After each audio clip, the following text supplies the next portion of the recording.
Hello and welcome back to the League of the Genuine series conversations. I'm back again with Fred Muwema from the Anti-Counterfeit Network Africa, and we are talking all things counterfeits. Last week we introduced the subject of fuel and counterfeits in the petroleum sector. But before we get into our discussion for today, Fred, this has been election week. It still is for the US. In Uganda here, we had a nomination exercise happening on Monday and Tuesday that paralyzed traffic. But I guess the bigger conversation is around the US election. Do you care to share who you're rooting for? Are you red or blue? Having watched the 1980s classic, The Good, the Bad and the Ugly, I saw the US election having the good guy, the bad guy and the ugly guy. So I went for the good guy. Who is the good guy? To You're not at liberty. Maybe the winner. Do we have a winner now? You sound like a politician.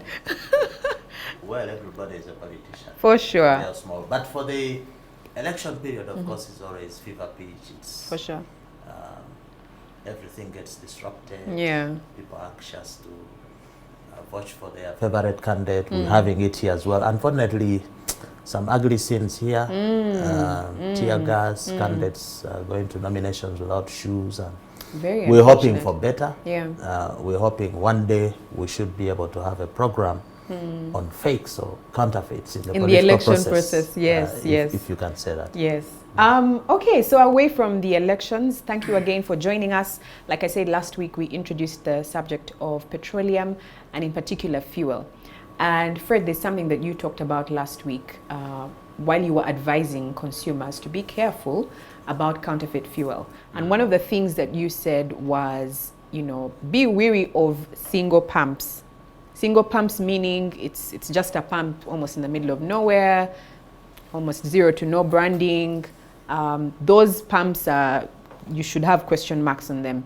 So after we aired our program last week, we've got a lot of feedback from you, and we thought that it would be great to share some of this feedback. We went out and looked out for a real life situation. So this is a single pump owner who spoke to our team, and we are bringing you his story right now. So let's watch, and then we'll have a quick discussion about that after. My name is Lukundo Warren Barrett, and I own a small fuel station in Kasokoso called Kamuru Oils. Orex sold me fake fuel. I had to immediately run to SCN and reported my case.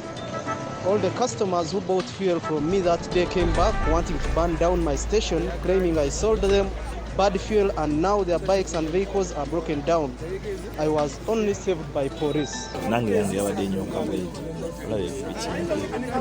Mpya tunavugana ku wiki bbiri Air Force ompya tunavugana wiki bbiri njagala olabe ddala kino kisaana ekyo. I have been dealing with Has Petroleum, and Has Petroleum has been giving me good quality fuel according to my customers. They say the fuel is of good quality. And then they were stocked out. They didn't have any fuel. That is why I was forced to go outside Has, and then I landed on Olex. And as you know, Olex is an authorized company for fuel business. So I went to them. Being the first time I actually transacted cash, I did not. They had advised I go to the bank, but I personally went to the depot, and that is where the transaction took place. After transacting, they got me a truck. Truck was of a one called Godfrey. So it is me who moved with the Godfrey after loading the fuel up to this station, like you see. From Namave Strait, we came here and offloaded the fuel. So I am 100% sure this, whatever happened to this fuel happened at Orex Depot. SCN being anti-counterfeit, I think they should help by exposing these people who are giving out contaminated things, so that people can know, and maybe Orex can take a further step of checking out themselves, and they start giving people good quality fuel. And then of course justice for me. My business is down, my customers are complaining, they want me to give them fuel, but I cannot give them poor quality fuel. So I am looking at them maybe extracting what they gave me and giving me good fuel, or giving me cash, and I move out and get something good. Okay, so you have watched the video, Fred. Interesting story there. I think for me, the big question, after watching is, who is the counterfeiter in this scenario? There's a gentleman who goes to a big brand to get fuel, comes back, and his consumers are accusing him of selling them fake fuel. So the fakeness happened somewhere along the line. Yeah. Do you care to share who you think that is? Okay, we've had opportunity to interact with that gentleman who came down to our offices, reported the incident, we followed up and filmed it. First of all, this is an everyday occurrence. Just one of these incidents got reported, but I can imagine so many people are being affected the way this gentleman got affected. What we pick from this incident is that whereas we've been talking a lot about single pumps and how they are not properly fitting within regulation, but they are a reality, as you can see the video there. So one wonders how the regulators, the authorities, get to license, get to monitor, what are the standards that you saw that small shed and just one pump there, but how is that regulated in the same world or in the same country with the other bigger stations that the big companies or the bigger players are required to have? So there's a little bit of double standards. But okay, let's look at the incident. The incident was in respect of fuel said to be obtained from Oryx. We have been able to see, and you've also seen in the video, delivery note, for example. If that delivery note is authentic, if it's true that this fuel was obtained from Oryx, because we are yet to engage with them, we're going to assist that gentleman, write to them for legal redress. If that is true, then it speaks volumes about many things. First of all, we need to know that Oryx is not just an ordinary player in the fuel sector in this country. Oryx is among the 5 big companies that are allowed to do the bidding for import of fuels that come into the East African region. Fuel that comes into this region is bought on a quarterly basis by big companies. You have Vivo there, you have, which is Shell, you have Total, you have City Oil, you have Oryx, and you have Mogas. Those, among those players, they bid every quarter to buy all the fuel and then supply to everyone else. So we need to pay a lot of attention, because here we are dealing with a company that actually gets the fuel direct from the outside market, from Mombasa to here. That it is being accused of having supplied adulterated fuel is a matter of great concern. And like we promised, that issue will be investigated further. But you can see the gentleman almost was lynched by the mob. This happens a lot. Maybe the question should be, do we see this happening as well with the at bigger the bigger companies? stations? It happens, but the difference is that the bigger stations have got a mechanism to manage such complaints. They do not allow such a fracas to happen. They do not allow it to blow out of hand. Could it be that they have more structures, because the standalone pump is just a guy running one pump? Maybe he has one staff or 1.5 staff, him and somebody else. But the big stations have somebody in charge of conflict management and consumer issues. So I am sure it happens as well at the big stations. And if this guy bought the fuel at a depot or a bigger station, then probably other people are experiencing this. But we're just lucky that we have this on video. We have a live example to show you out there that these things are actually happening. But the other thing which we need to be asking ourselves, we're talking about counterfeits, and you're saying, who is the counterfeiter here? Well, counterfeiting involves the manufacture, distribution, and sale of fake products. So everybody who was involved in the distribution and sale of the adulterated fuel is a counterfeiter. if it is from the source, which was Oryx, that is the person who was engaged in counterfeiting. Yeah. Even this very gentleman who was now selling out the fake fuel is also unfortunately involved in counterfeiting. So everybody gets caught in, gets caught in there. Yeah. So we see a big brand supplying fuel to a standalone station or standalone pump. Why does, so is there no difference between the fuel? Because last week we were talking about things like price, you know, where you buy your fuel vis-a-vis quality. So that means, is there no difference between the fuel, say, at a big brand and fuel sold at, you know, a standalone pump? Okay, fuel is fuel. Fuel is the same. It does not have a lot of distinguishing features. Its property, the product itself, is the same. The only distinguishing features that you will have, the fuel from Vivo will have a certain color. They put some identifier there. Total, they will put some coloring probably to differentiate it, to distinguish it from the other. But the original product is the same. And in terms of counterfeiting, if you're talking about counterfeiting, the counterfeiting, like we said last week, will occur when you interfere with the original product. The adulteration, the kerosene, the water, if maybe the tank rusts and some of the rust goes into the product, that's how you then get the, but the fuel is basically the same. And probably the question here should be, is it a big hula baloo when companies advertise and say our fuel is best, we have new fuel? You can see that the base is the same. They're all selling the same fuel.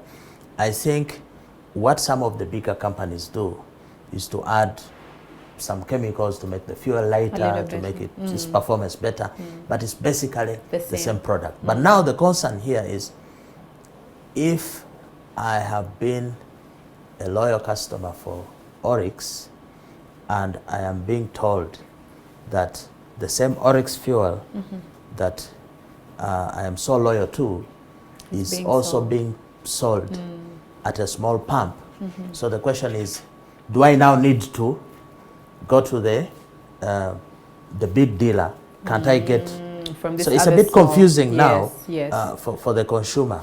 But of course I would say that even if the fuels may be the same, the opportunity to get adulteration is higher at a single pump, than at a big station. Because at a big station, there are steps taken to check, for example, water content at a station. Whereas I don't think this friend of ours has got the capacity to check. And maybe that's why when he got the fuel, if he had been a big station, he'd probably have checked. He would have been able to check for water content, and maybe would not have gotten into these issues. One of the ways, and I think we talked about this in the beginning, that you can tell a counterfeit is if you get the original product and maybe put it in a different packaging. So for example, if you get soda, maybe Sprite, and put it in a different bottle, it's most likely to be counterfeited. Would you say that this is what happened or could happen in a scenario like this? Fuel from a bigger brand put in a different, maybe another brand, might be brandless. Would that be a scenario of counterfeiting, in your opinion? Well, here in this video, you have a scenario of counterfeiting because the product was adulterated. Unfortunately, here we have a source, a big company, Oryx, which we are being told supplied the adulterated fuel. Nobody knows for sure whether the tank was clean, where the fuel was put. Nobody knows for sure whether there was adulteration along the way when the fuel was bought from the depot of Oryx. By the time it reached this gentleman's, do we know the integrity of the process? Because I'll tell you that we have a lot of siphoning of fuel from these big tankers when they are taking fuel. Sometimes the drivers engage in malpractice. they'll stop along the way, take off several liters, and then top up with kerosene or water or whatever it is. So we don't know what could have happened in the middle. But what this basically should be telling us about these big players, can you please take responsibility for ensuring that whatever fuel that you supply from your points of supply or from your sources is clean, good fuel. Yeah. And if you are also going to do deliveries, because many of these companies have contracted transporters who will transport the fuel to different destinations, maybe even like this single pump. And for your information, it is not just the tankers you see marked with Shell or Total that are transporting their fuel. They have a lot of tankers or trucks which are not branded. Yeah. Which are also transporting. Fuel, yes. And the reason they did this is sometimes they get accidents and you have issues, the brand suffers if the truck has overturned. And so they now use a lot of private contractors. So can the brands ensure that the supply chain, the integrity of the supply chain is intact to avoid such situations? Yeah. Because the damage, the reputational damage and so on, these companies have reputations to protect and they lure customers to them because of the quality assurance and, you know. But now here we're having a mix-up involving Oryx, and this is far away from their point of sale to a single pump. So are the big brands also encouraging the proliferation and growth of these single pumps? It appears from this story. Because if the big companies have a market share of 50–60%, but part of that market share involves sales by these independent operators, these single pumps, I think then we are not having the right information. It seems from this story that the market share of these big companies also is represented by sales. How much fuel are the big companies selling through their outlets? And how much fuel are the big companies reselling through these guys? Does the Ministry of Energy have this information? Does UNBS have this information? Know it? And how is it exposing we consumers to fake fuel? Fake fuel, Who takes responsibility like in this case? It's a very good question. And speaking of responsibility, maybe let's talk a bit about this single pump, how it gets licensed, you know, because you've said it's a reality. There are those single pumps scattered all over the outskirts of Kampala. How do they get licensed? Are they regulated? You know, for this gentleman, he sold fake fuel and he almost lost his life. Where are the structures there with the single pumps? I think you need to be talking of where is the lack of structures. It's exactly in that video. Because under the petroleum supply regulations, there's a law. Fuel stations must be placed in gazetted areas. Industrial zones, commercial zones, not residential. I don't know, in that video you can tell it's right in the center of, I don't know, it's a trading center or some junction. But definitely you can see that the station was placed in a place which appears not to be gazetted, but somehow you will find that gentleman, actually I've seen his documents, you will find that he has got a trading license. The local authorities of that area issued him a trading license, so it's not his fault. For him, he complied. You will find at the same time that he has even a UNBS certificate. I'm sure he has a UNBS certificate to say that that pump meets the standards. Because, you know, they check the calibrations, the functionality of the machine. So if this gentleman, who is an ordinary citizen, for him, he gets his money, goes and pays for UNBS and KCC or Wakiso, wherever that place is, he might not have the license from the Ministry of Energy. That's a bigger license. But he's operating. And he's allowed to operate, and the local authorities are collecting money for them. The more single pumps they have, in an area, the more revenue they collect. So there's a contradiction there. But who is suffering at the end of this all? The consumer. It is the consumer. Yep. You saw the border guys there. The guy earns 10K, 20,000 a day, and he bought fuel and it didn't work. I don't even know how the compensation was done. Probably this is a loss that the gentleman has to incur, but we shall help him to get redress. So this is evidence of poor enforcement or lack of enforcement of the structures. The law is there, but it's not being enforced. You've talked about redress, and this gentleman also talked about seeking help with the anti-counterfeit network. First of all, what redress is he referring to?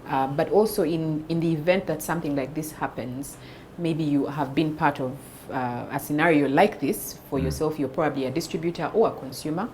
What sort of steps can one take to either start to protect themselves or just get justice, so to speak? Well, the redress is founded on the principle of product liability, that when you sell a product or you make a product and offer it for sale to the public, and it's harmful, it's hazardous, it's dangerous, and somebody has spent money to purchase that property from you, they need to be compensated. They need to get a refund. They need to get damages for loss of business if it has harmed their reputation, or sometimes also physically if they're being harmed.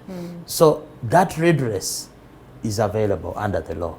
And at the Anti-Counterfeit Network, we do a lot in helping people who have been harmed or lost money as a result of buying or using fake products.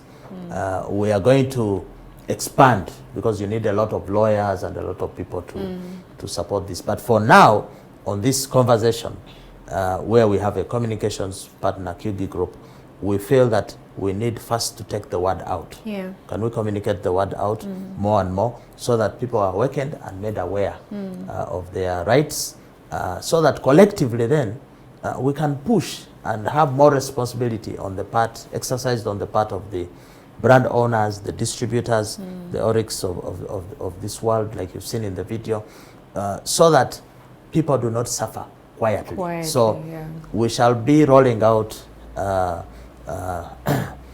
programs or ways in which we can be reached through Facebook or our website, so that we have a structured way of reporting, analyzing this information, and then pushing it across to the respective entities. Yeah, and we will be sharing some of that information even at the end of this broadcast. But Fred, I would like for you to expound a bit more, because in this scenario, a big brand has been mentioned.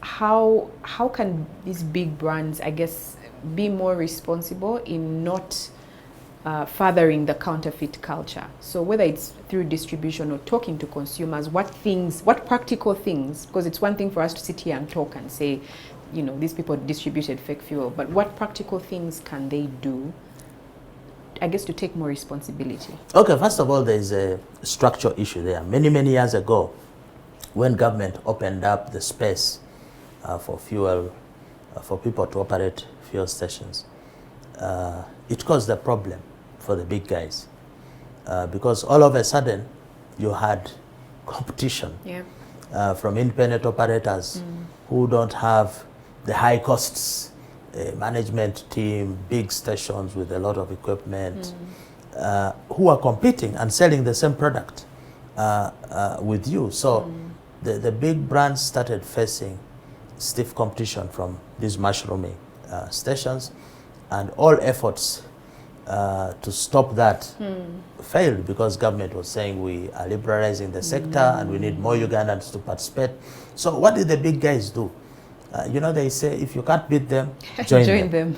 So I think what the big guys did, whereas before they used to have mainly two departments: the retail, where they send fuels to the stations, their stations, and then the commercial department, where they will supply contractors. For example, you've never seen a bulldozer queuing at a station to take fuel, but it uses fuel. Where do they get it from? These big companies supply at the sites, or the big agencies. Now they created another department the resale department. Most of these big companies have a resale department where they employ an army of salespeople who have targets to sell to as many independent operators, even single pumps, as possible. Okay. So what do you expect? Yeah. They have now, the big companies also now have an interest in these guys. These guys, yes. Who they try to fight and fail, so they now sell to them. Product to them. So, you know, it's now very complicated. But we still have many independent operators importing. Okay? The Somali group and so on, they still bring in large volumes of fuel from Kisumu and so on into the country. And they're still giving the big guys a bloody nose. Because this guy has his 10 trucks, he doesn't have a lot of expenses, he brings the fuel onto the market, he's able to sell the fuel at a cheaper cost. And also what has happened, you see that fuel was from Oryx. I'm sure that guy was selling it at a cheaper rate than what the Oryx petrol station dealer sells at. For sure. Meaning that Oryx or these big guys are able to give a discount to this single pump or these guys. So it's now more profitable to actually be a single pump and own your own station than to be probably an Oryx dealer. Because the margin that they are giving to these guys, because they want also to promote sales, is bigger than the margin that they leave with the station operator, their station operator. So this whole confusion has been caused by who? It has been caused by the regulatory or the lack of regulatory framework. So that's why we have this mix. We don't have sufficient controls on the mixing and adulteration of fuel. Why? Because the supply chain structure has been broken. Before you knew that I will put pressure on this dealer and he will put pressure as well through the channel to ensure that the quality is good. It's good, but now we have another arm breaking off. Oryx or Shell or Total has its main supply channel, but then it also has a channel on the side through the independent seller of fuel that it doesn't control. And to make matters worse, because they have a resale department, these big companies, sometimes fuel will come straight from the border and the truck will go straight to that dealer, the independent dealer. Now, why is that a disadvantage and why does it affect counterfeiting? It's because if fuel came from the border and went into the depot of this big dealer, at the depot they have a lab. They'll be able to check if there was adulteration of the fuel from Busia to the depot. The lab will be able to catch the adulteration here. But if the fuel comes straight from the border to pay an order of some guy who has some 1 or 2 stations, and you put the fuel there, if the driver played with the fuel along the way, there's no way of telling. There's no way of telling. So we are now missing out on the quality control measures that the big companies put in place to ensure the quality of the fuel because of this bypass that has been created to supply fuel on the market. So it's a big problem. It is. It sounds like a mess, but I feel like then we need to backtrack. Someone needs to take responsibility, and I don't know yet who. From what you're saying, it seems like the bigger brands, because I guess they have more to lose, to take responsibility to make sure that those checks are happening. There's something that you said earlier, that these big brands need to make sure that the transporting or the delivery of the fuel shouldn't be tampered with. In other words, take control of that. Would that be a good place to start? Yeah, but the structure, the way it is, like I've explained, it doesn't allow has limitations on how far they can succeed in controlling the fake fuel on the market. But also, maybe to add here, for the big brands, the danger they have is that when they continue supplying fuel to these independent operators, of course for them it makes business sense. Instead of the operators going to import on their own, they now buy here. So they're making business. But my worry is that these independent operators will one day organize as a block and stop buying from these guys and go and get for themselves. So what will happen is that we're likely to have a collapse of the market share of the big players as a result of that distortion. When these small thing, you know, like you allow a snake or whatever to come into the house, Yeah. it grows into a bigger thing. Yeah. This thing will become a tiger and eat them up.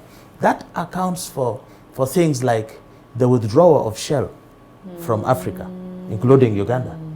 It's because the market terrain is so infested with a lot of distortions of this nature. So for Shell, it wasn't profitable for the kind of investment they were making. The return was small, because of the way the market is structured. So they took their money to Asia, for example. So the long-term effect on the economy of not controlling and checking the structure of how fuel is distributed and sold, including the issue of adulteration, is that you're going to have loss of foreign direct investment by these big players, because the market will become unattractive and then they might go. Though I need to add that here in Uganda, we as consumers, we have to contend with counterfeits, but also we have to contend with high fuel prices. I can tell you that the big players don't say it, but the market here is small, but very profitable. We don't consume as much fuel here in Uganda. Probably we consume, the amount of fuel we consume here is maybe a quarter of the fuel consumed by the Kenyans. But the return, the profit made from that small amount is bigger than what the whole of Kenya earns. So you have Vivo, Total maybe earning more here in this small market more than they do in Kenya. Why? Because of the artificially high prices. Artificially high prices have made this an attractive market for independent players to come and dump fuel here also. Adulterate and sell. So it needs a holistic approach. Starting with government. But for us, what are we doing? We are giving awareness to you, the as the consumer, to tell you these are the problems you're contending with. So now that we are having election time, please go ask your representative, your local councillor, your MP, your presidential candidate to sort this issue of fuel supply. It is caused by the economic structure of the whole industry. It is a distortion, it's causing problems, and we are paying the price with increased poor health, respiratory issues, the environment is being damaged. Kampala, for your information, is the 27th most polluted city in the world. Why? Because of the hydrocarbons that are released from some of these fuels whose integrity we do not know. So what can consumers do? So you've talked about, I asked you a question about, you know, the bigger brands and the sort of responsibility that they can take. This particular gentleman took his fuel to the Ministry of Energy to test. What can a consumer do, even as we wrap up the conversation around fuel and how it affects motorists? Because we want to talk also a bit about the effect of counterfeit fuel around us. I think, what can you do? Do like that gentleman has done. That gentleman has taken a lead not to sit back.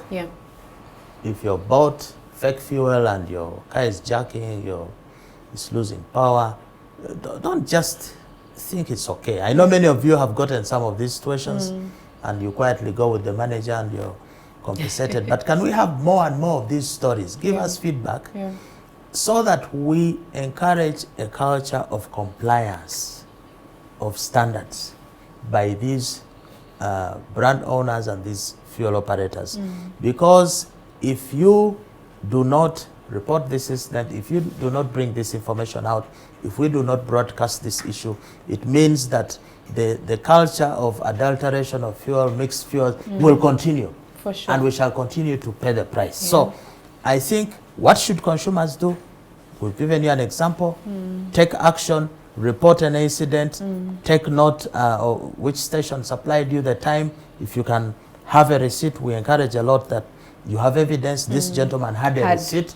Some of you take fuel and you say, I don't need the receipt. But supposing the fuel is fake, how will you claim? It will be your word against the pump attendant. They change night shift, day shift, so it will be a problem. So we've talked and belabored, you know, fake fuel and how it affects motorists. If I don't own a car, maybe I'm thinking this conversation is not for me. How else does fake fuel affect us? Well, fuel is an everyday, fast-moving consumer good. Like I said earlier, every modern person uses fuel in one way or the other. Yeah. Even if you don't have a car, you use interface with fuel related products at home, for example. I know many people who are affluent enough will have access to a generator, for example. A generator uses fuel. Yeah. And how you use the generator, where you place it at home. You've seen some places where the generator is run and maybe it's put in the garage. And then, but this is a house with small kids in there. The fumes are distributed. The hydrocarbons Yeah. from the generator will go into the system, and they stick it to the ceiling and so on, the airwaves. So eventually, those hydrocarbons stay there and you are inhaling. So if you're using a generator, keep it maybe 20 meters or something away from yourself. But it's not just fuel in that sense. Even those who don't have power, there are everyday things we use. For example, candles. You think candle is made of what? It's basically paraffin. It's paraffin wax. That also, if you overuse it and you've closed all the windows in Uganda, we have small windows and everything Avoiding is closed mosquitoes up. Paraffin wax, which is the candle, if it burns and the window is closed, of course the air gets contaminated, and that small carbon, you inhale it, it affects you in a way or the other. So the point here is that fuel is an essential product. Fuel is very good for our everyday life, but it's also dangerous. It's dangerous because a lot of the component there has sulfur. Sulfur is what gives the combustion in the fuel.